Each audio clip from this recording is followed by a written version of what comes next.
Hi guys, আজকে আমি আমার ইভিনিংটা এইভাবে স্পেন্ড করলাম।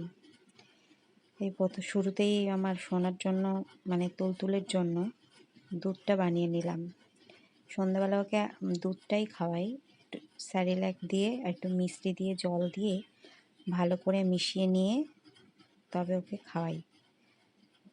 ও খেতে চায় না, এটাই হচ্ছে বড় সমস্যা। কিন্তু যাই হোক, সব বাচ্চারাই বোধহয় এরকমই করে, মাদের খুব জ্বালাতন করে।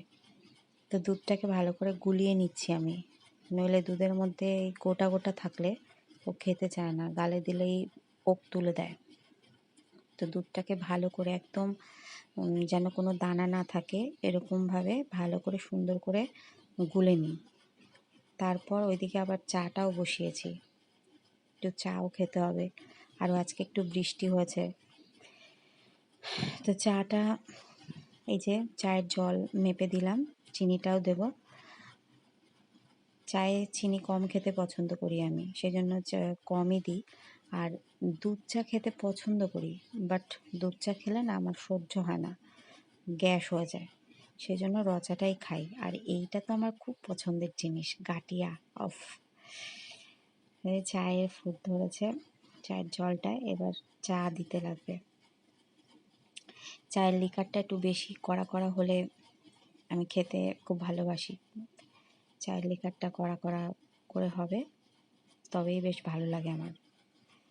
একটু বেশি সময় ধরে ফোটালে একটু লিকারটাও বেশি হয়। এই যে, আর এরকম করতে করতে আমি হাতে অনেক কাজও থাকে, যেহেতু বাচ্চা আছে ঘরে, সারাদিন এটা ওটা লেগেই থাকে। এরকম একটু বসিয়ে দিয়ে আবার অন্য কোনো কাজও সেরে ফেলি সেই ফাঁকে। আর তারপরে তো তুলতুলের দৌড়াদৌড়ি আছে, ওকেও একটু সামলাতে হয়, এটা ধরতে যায় ওটা ধরতে যায়। যাই হোক, এই যে হয়ে গেছে। এবার এই বিস্কুটগুলো আমার একদমই পছন্দ হয় না, কিন্তু আজকে ঘরে এই বিস্কুটটাই রয়েছে, অপশনাল কিছু নেই, তাই এই বিস্কুট একটু খেয়ে নেবো, আর কি করা যাবে।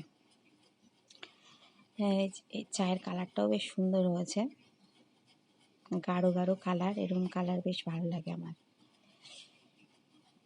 চা দিয়ে, গাঠিয়া দিয়ে আর বিস্কুট দিয়ে সন্ধ্যাবেলা স্ন্যাক, বৃষ্টির মধ্যে ঠান্ডা ঠান্ডা ওয়েদার, আর সেই সঙ্গে সোনার দুধটাও বানিয়ে নিয়েছি, একসঙ্গেই খাই, চাও খাই আর ওকেও দুধ খাওয়াই। এই যে দেখো, সোনার দুধটাও তৈরি হয়ে গেছে।